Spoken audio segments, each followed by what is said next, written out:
Yeah. So Mario, mate, thanks for inviting me down, bro, to your studio space. Let's have a little look, man. Let's have a tour. Excuse the outside, it's not done yet. Nah, man, it's looking dope, bro. Check the fig trees, olive trees, a proper Mediterranean garden, yeah. Keeping it real. Come in. Basically, should be as minimal as What's going on, mate? Nice to meet you. Nice to meet you. Bro, this is insane. Both my dogs are not here, but the colours have been inspired by both my cockapoos, a brown one and a cream one. So yeah, as I said, because I've got the construction company, I thought it'd be a good opportunity to show off to clients what we can do. The panelling, even the ceiling. This is like a Venetian plaster with some gold and copper. This is sick. One thing that I learned from this job is how expensive construction is after Brexit and after COVID. I budgeted something like 35,000 here. I think we did about 80 grand. Bloody hell. I was at £12,000 of foundations and the blocks. Unfortunately, a few trees had to be sacrificed in the making. Yeah. And even just down to the foundations, the structural engineer came and he was like, bro, literally, well, he didn't say bro, but he was like, because you've got mature trees here, once you cut the trees down to create the foundations, where the roots are going to recede, the ground's going to move, so then you're going to have a problem with the building. Yeah. Really went to town. Concrete slab, reinforced, double high density block work, cavity wall. As you can see the depth, you've got about 300 walls. You've got 100 mil high density concrete block, 100 mil air gap with sound insulation, another 100 mil block, and then 100 mil air gap, and then a stud partition for like basically another 300 mil of air gap and RW45 rock wall. Sounds incredible. What is like this kind of like? What is this material? This material is like a... Oh, bro, come on now. Hold on a sec. Open and close the door again, bro. That is mad. Hey, that's proper construction. No, let me get the center angle, bro.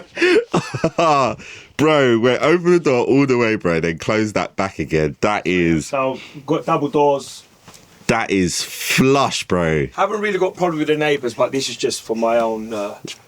Bro, that is construction work right there, bro. The back wall just disappears. Yeah. Because when you turned around and closed the door, I was like, bro, where did we come in? Yeah, straight away. Yeah, it sounds great. Like, even my talking voice, it's not like too dead, but then, do you know what I mean? There's nothing on the back end of that clip there. Basically, a really good source. A company came in, they just built a similar room for a very famous loudspeaker company. Yeah. And the guy threw me off a bit because he wasn't saying the opposite, but he was like, yeah, don't worry, build the room. Because construction-wise, if I tried to build the first fix with these corners, it would have been really difficult. Yeah. In terms of roof, in terms of paneling, stuff like that. So what we agreed with what we decided with the architect was build it square or rectangle.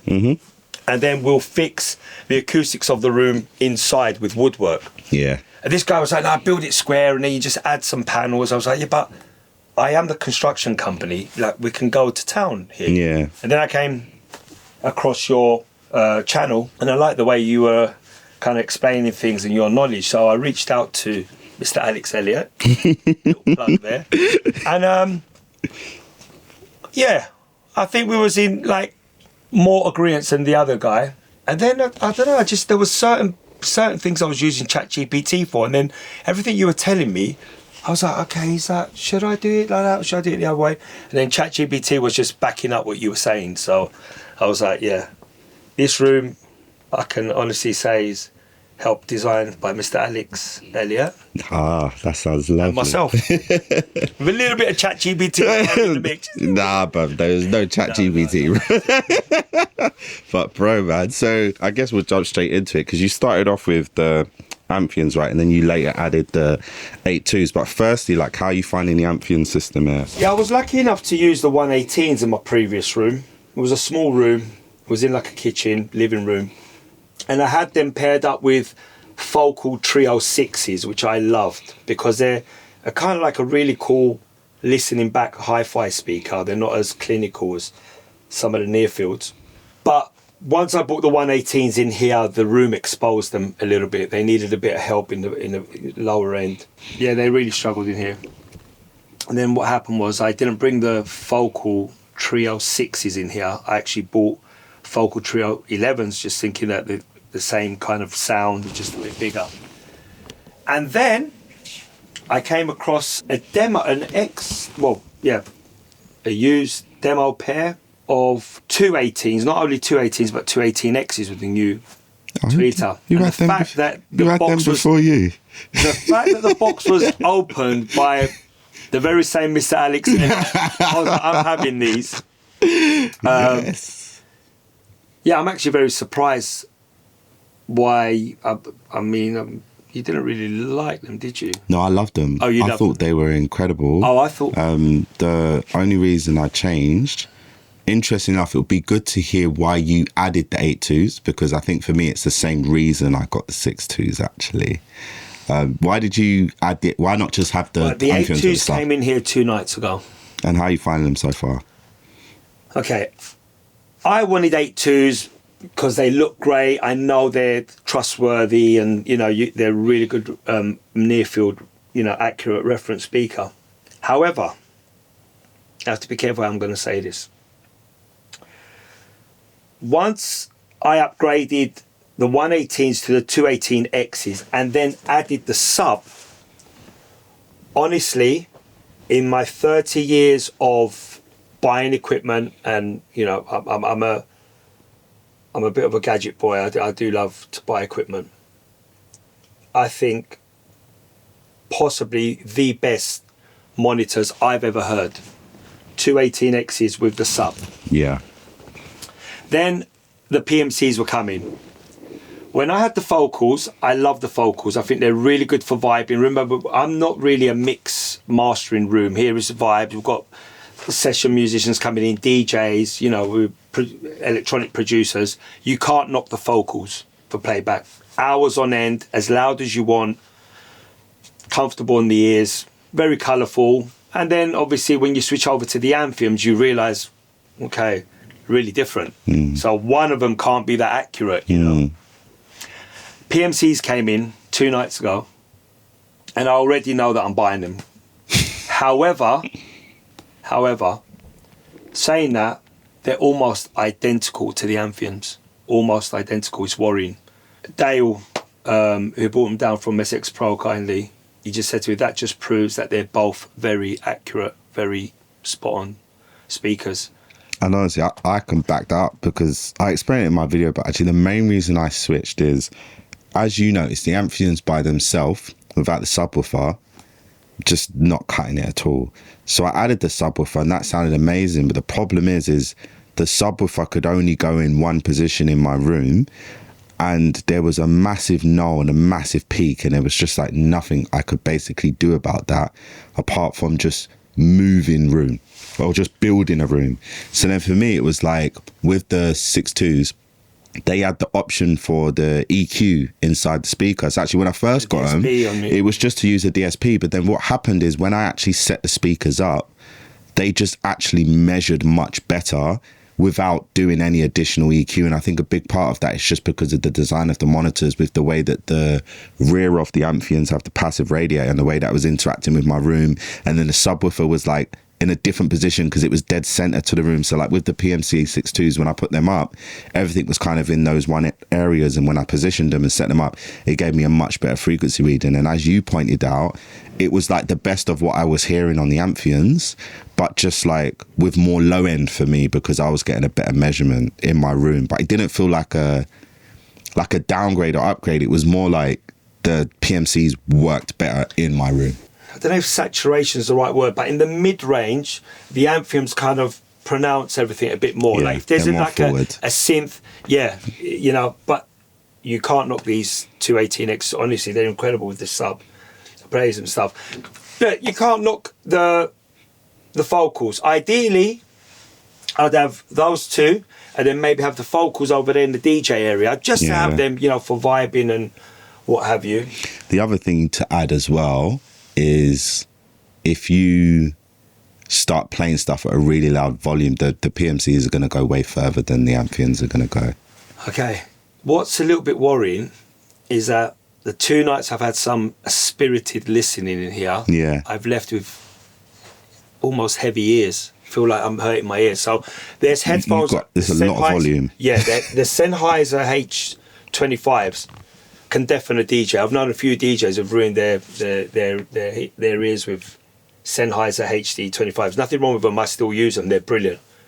But if you crank them up for long hours, kind of, you know, I get a bit of a pain in my ears. And I felt the PMCs do that, where the vocals don't. I crank the vocals up. Well, I love what you've done with this room, Mario. Is spacious. I mean, I know you said you're still going to get some more stuff in the back, but it's spacious, man. I had L16 reggae artist. L16, I was an assistant engineer for Left Field. And L16 was in there, so I hadn't seen him for about 20 years. And he came in here, he was actually the first artist that I had in here.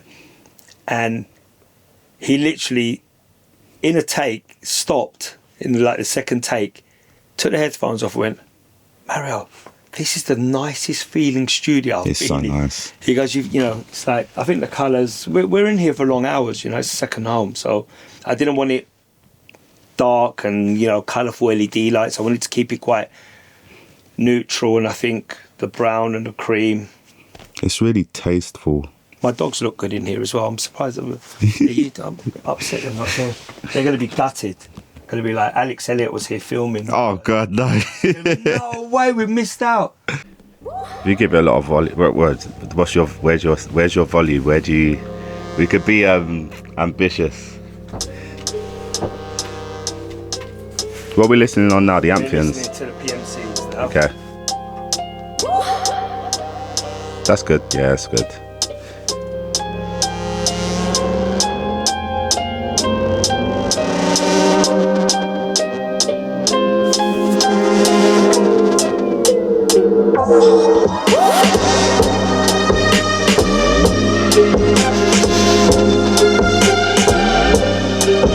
Wow, that's insane.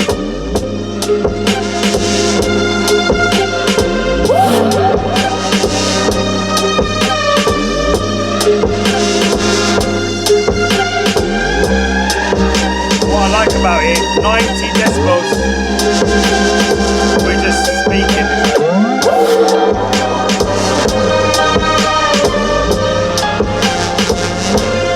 Bloody heck.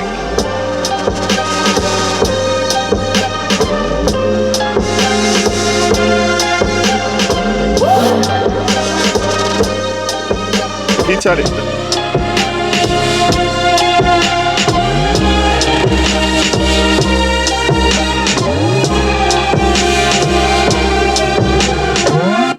So do you know what's mad?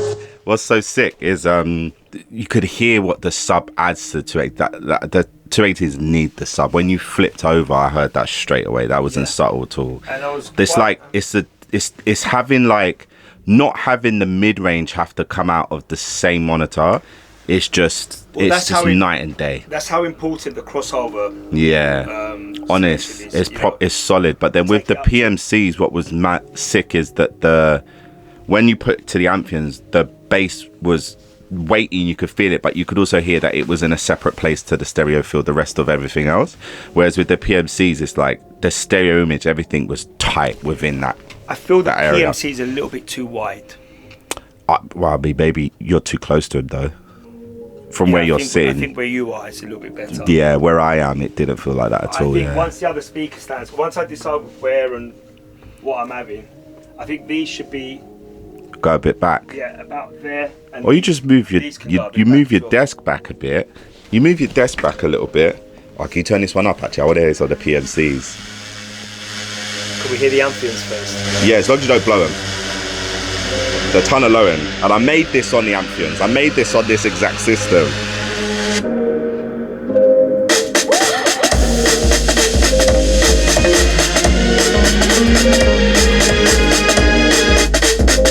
And then flip a second.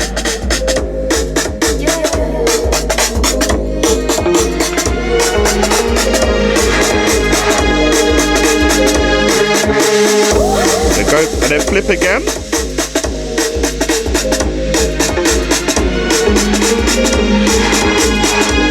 And if you flip again, so you're like, there's way more low end in the Amphion system. But then actually, like, I think also like positioning as well. But then at the same time, the PMCs sound tighter and more controlled. But in terms of like vibe, like these are vibey as heck, bro. That sub honestly is one of the best subs I think ever. And I went for the single sub because it gives you like the stereo option. Honestly, but even a guy I know, he tried out the ones that go straight down, right? And he said that he preferred that sub, and he ended up getting 2 of them. Well, there's also like a £5,000 difference.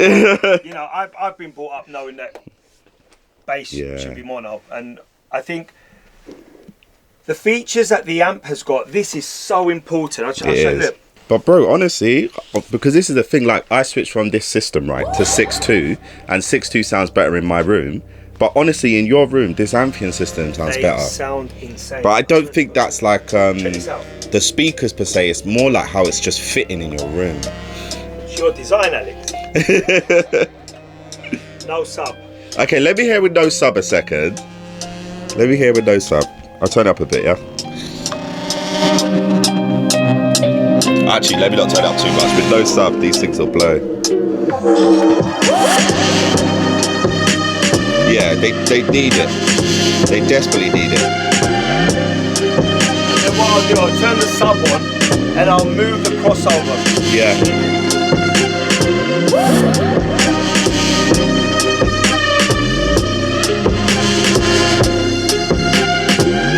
That's them doing all the work. But you know what though? One thing I will say, Mario, from listening to that, I can see why it sounds so much better, because your sub is way louder.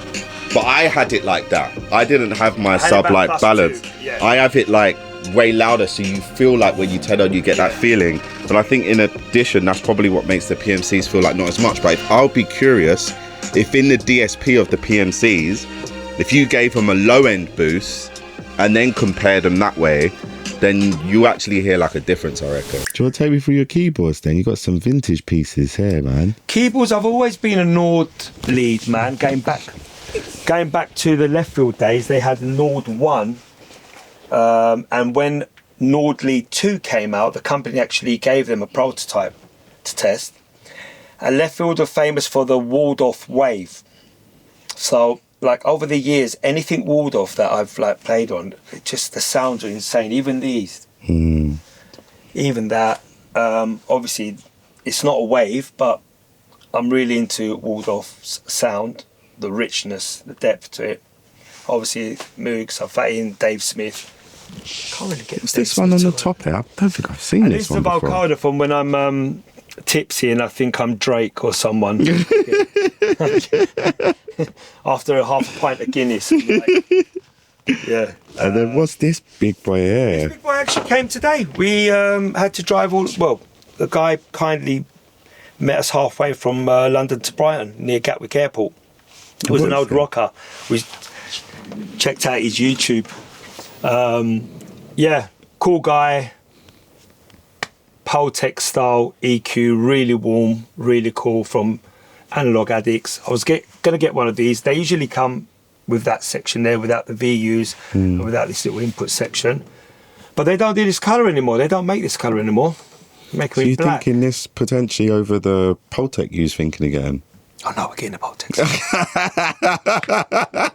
So this is an on top of. Look, my first studio, I was 21 years old, some 25, 30 years ago. It was all, back then it was all analog equipment. You know, a studio had a mixing desk, it had a sampler, a drum machine, it had what have you. Now, essentially a studio is that laptop, but I can't let go of, you know, having a few pieces just to, you know, have that option of running for some stems through some analog equipment. I mean, look, arguably you could say, yeah, the plugins will do that, but there's so many transformers and valves in that. Surely it's got to be like, even if I can get 10% more warmth for what it does for me, you know, in my production and in my my beliefs and my soul, it's worth having. I think every studio should have a couple of pieces, stereo pieces. For me, what I'm looking at, I've got my keyboards, I've got that stereo Pultec. Gonna get 2 mono Pultecs. I've ordered the Audioscape version of Pultecs, so 2 of the full range and 2 of the mid range. I think they were quite well priced. They're worth trying out rather than going and spending 15 grand. I want to get a couple of compressors. I want to get a Alan Smart C2 because they had one at Rollover Studios when I was there. I recommend while you're checking out that style, the Wes Audio NG Bus Comp is quite phenomenal as well. Yeah, I don't really want to spend just to have it there. You know, we had a Mag EQ and the producer I was working with was using the plug-in version. You know, the real thing was sitting there, so it was like, it was crushing my soul, but in the end it was like, hey, let's sell it. You know, can't go wrong with the keyboards, can't go wrong with a bit of vintage analog valve equipment. I went through the same thing. I had I think 24 to 36 U of gear. Yeah. And then when I was doing a lot of stuff, at the time I was doing a lot of stuff with Labyrinth, and it was just like, I'll be sitting on the sofa at home and I'll get a phone call, hey bro, last minute, I'm just with Billie Eilish, can you send this and can you edit? And I'm just like, I'm going to go all the way to the studio, travel half an hour because I can't run nothing because it's all running through hardware. So during that time I went in the box, just sold everything basically. And you got a mix up and running, you can't really... I had a summing mix, I had everything. I was like, but practically did it work. I love my Thermonic Culture products. What do you have? I had a Fat Bustard with the little Bustard. I had a Culture Vulture special edition one. I don't know, it was like a High 8 or something. Their attitude.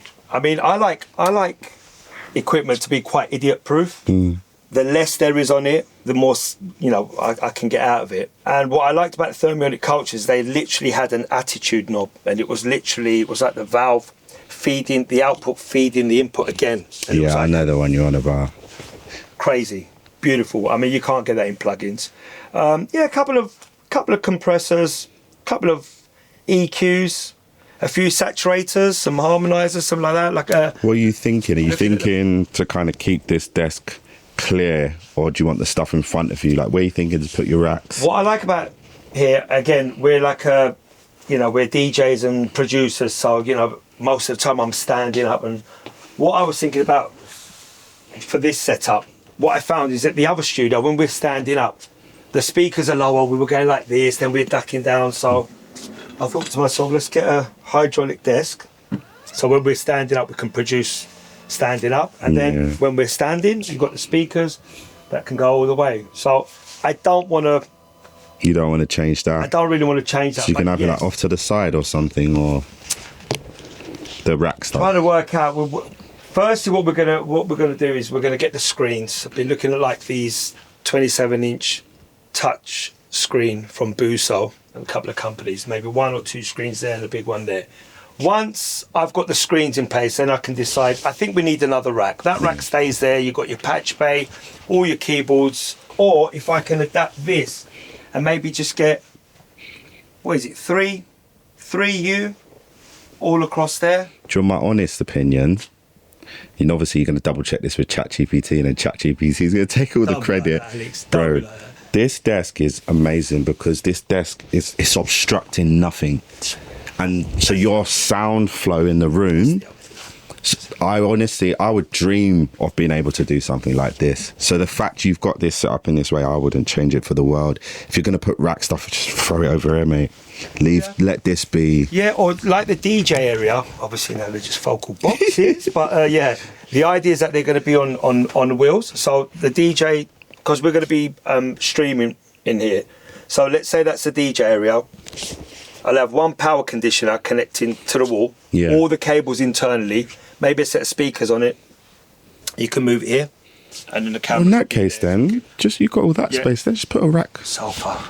Oh. We're Mediterranean. We need to sleep in the afternoon. Yeah, but you could get a sofa where that We need siestas. That sofa will go. Yeah, we go there. Well, what I'm thinking, even if there was a rack there on wheels. Yeah. What I've done, if you can see in every corner, so I thought about everything. Well, 80% of the things. So I've got plugs everywhere, all around the walls. I've got plugs on the floor. They got covers. There's a big hub here with under concrete channels that go there, there, there, and there. Oh, that's amazing. So all the cables. So if I had the rack here, I can literally have the cables coming under the floor, coming through there, and there could be enough slack for them to pull out. I think like. No, that's actually perfect. You want to be here. You could put it like just. Yeah, or even there. Yeah, to run on wheels. Yeah. Yeah, that's a great idea. And get a long enough loom. The cables are. I mean, yeah. To move. That sounds like a great idea. That was actually really causing us a few problems with the underfloor heating in here, because the underfloor heating is like a wet system with the boiler. How did you manage underfloor heating whilst also electric and then also cables and?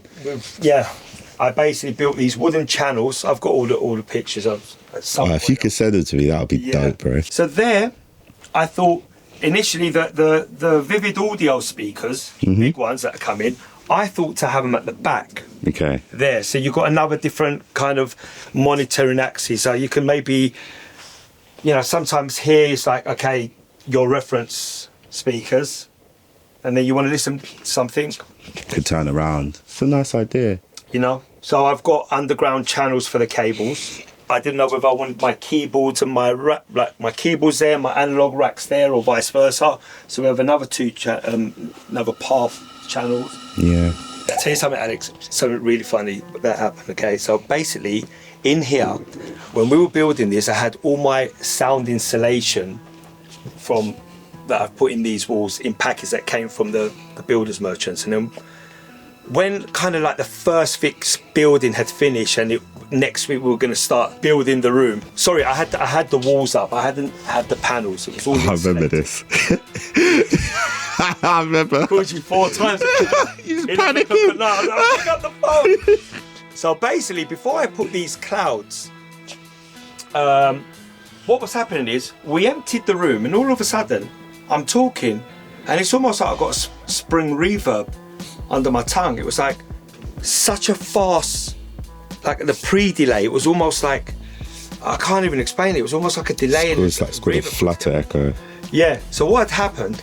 We had insulated the walls so well that the concrete floor and the ceiling, we were getting the waves rebounding. So every time we were talking, it was like, drrr, drrr. Our voices were like, and I really panicked. I was like, oh my God, what have I done?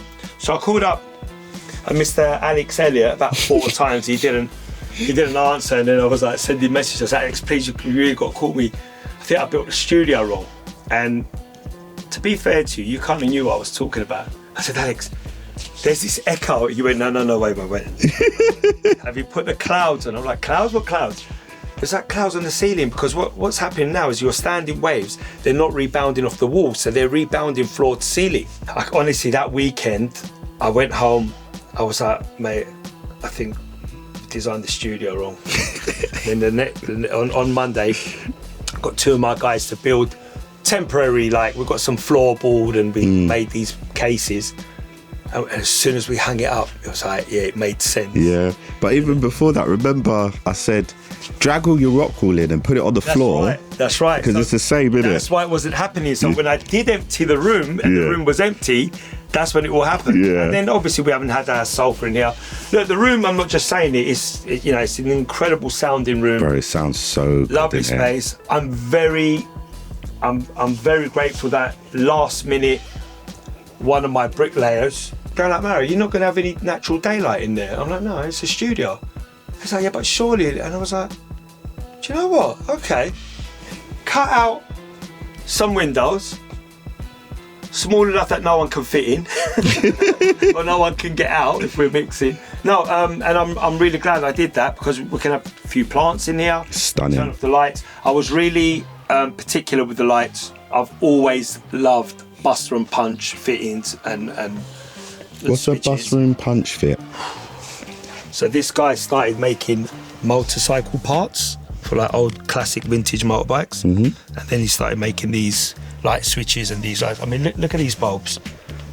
You know, they're like, you could just stare at them and they're not intrusive at all. So basically, you've got lighting for all kinds of moods. Can I do that on your camera? Is that all right? It's actually much better. I should have told you to do that earlier.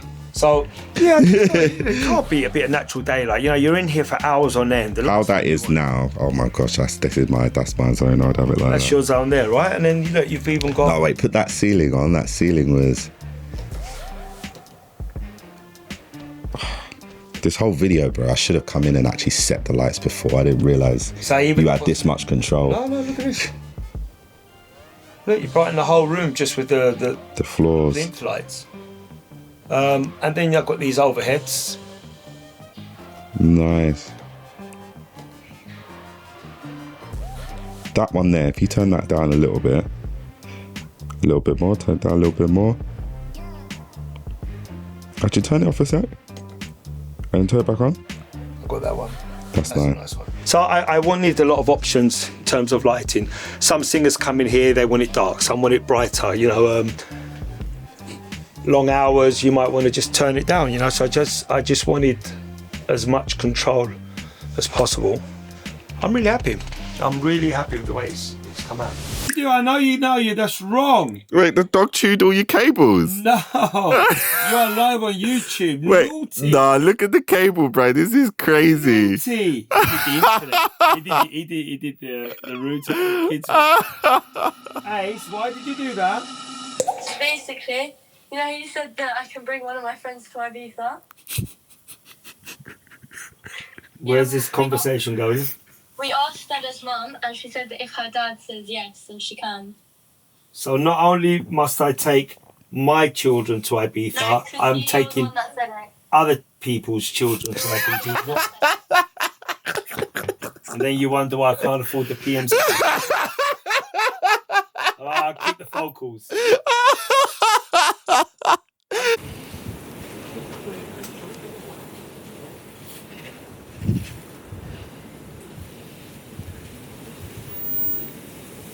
Most important part is the olive trees, the vine leaves, grapes, fig trees, and the sit-fit barbecue. Trust me, there's some serious chicken and lamb.